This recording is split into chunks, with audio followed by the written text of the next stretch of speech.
Welcome back and thanks for staying with us. So we're starting front page review with The Nation as usual. Major headline: 32 proposals for new states before House of Rep panel.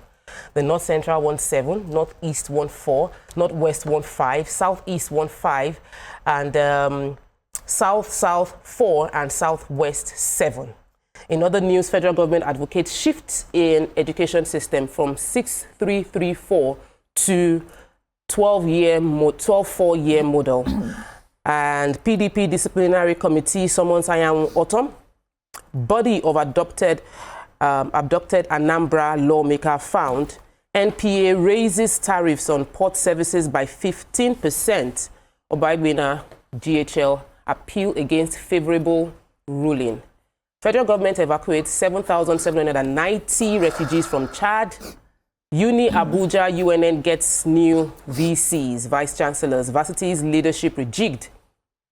Assets panel report: Obaseki left 682 billion naira debt in Edo, and the NBA panel review conflicting court judgments. So, which one are we starting with? So let's start with the one that's shaking town now, the 12-4 new school policy. So the federal government are advocating, according to the education minister, Dr. Tunja Lausa, said the government is looking to shift from our 6-3-3-4, which I consider a balanced method, to a 12-4-year education model. And he says this will conform with global standards. So I think that's what all basically they are looking at. He said this will be considered at the extraordinary National Council on Education meeting.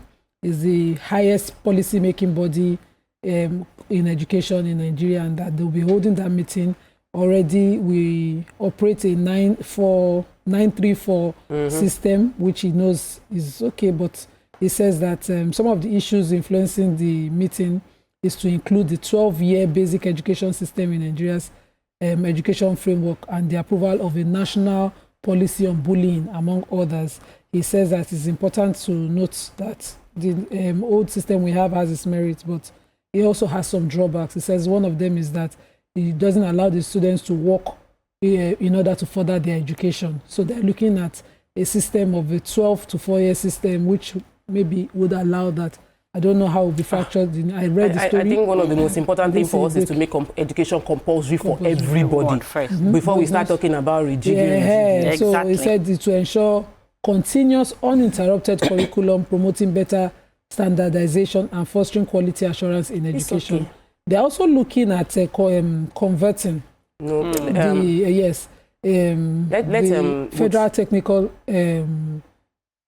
federal science and technical colleges to federal technical colleges. So that for me is a welcome one, because, and I'm hoping that this change of the nomenclature around the federal technical sciences will be gendered into a particular policy of further development for the country. Are we going to be doing those tech and science courses so that Nigeria is known for that? Like the way Indians did. I know. All right. Okay.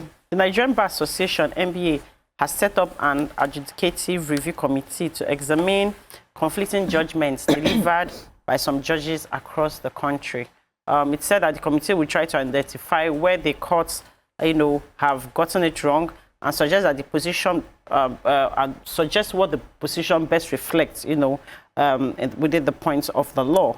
The NBA National President Afam Osigwe announced this at the opening ceremony of the National Executive Council meeting at the bar yesterday in Okura, where he also said that they will encourage academics and lawyers to write reviews on such cases so that it can be brought to light, and then so something can be done about it. He also said that courts, in line with the provisions of the Police Act and the Administration of Criminal Justice Act, that they should visit detention centers across the states, NDLEA, DSS. They should just go around and ensure that people that have been detained for so long, that don't have any business being there, should be released, whether on bail, and that if you don't want to release them, you charge them to court. You can't just keep people for a length of time. It's just not fair, and the justice system does not support that.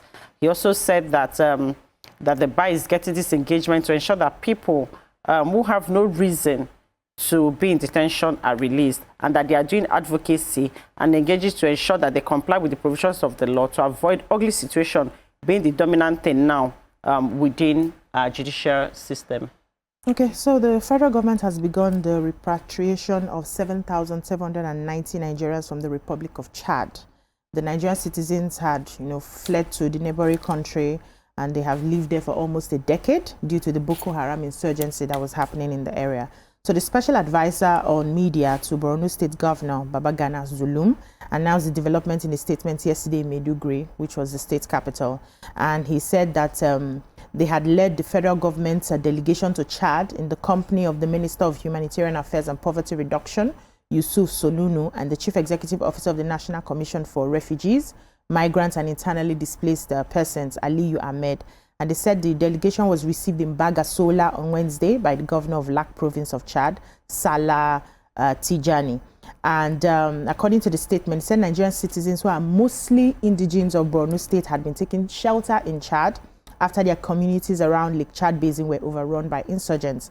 And before, launching the first phase of the repatriation, Zulum had attended a signing of a tripartite agreement with the government of Nigeria, Chad, and the United Nations High Commission for Refugees in Bagasola.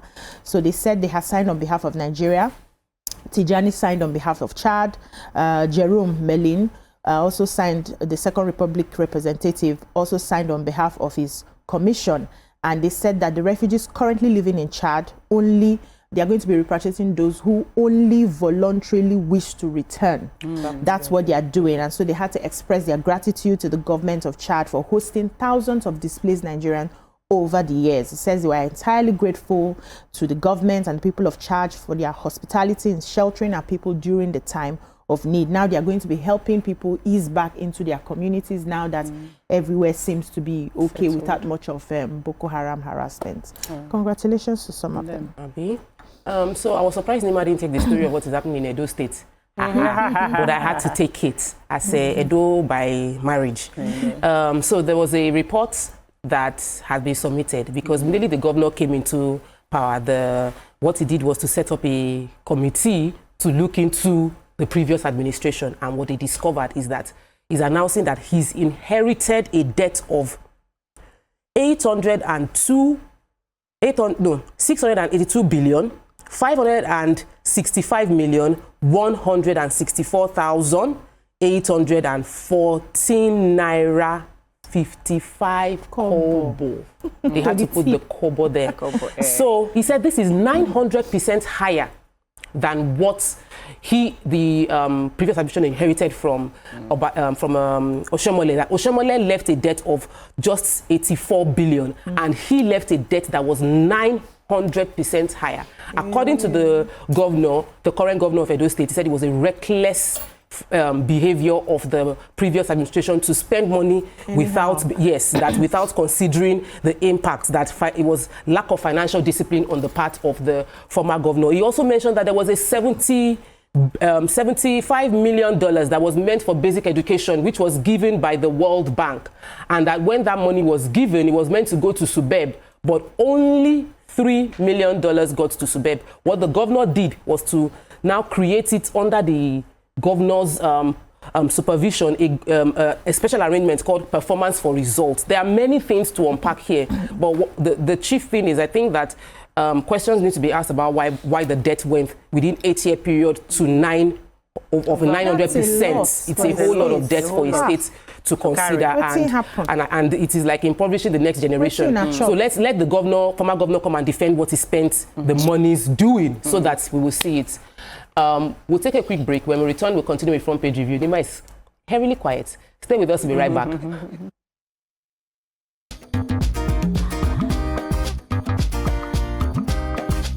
Stay tuned. Your View will be right back.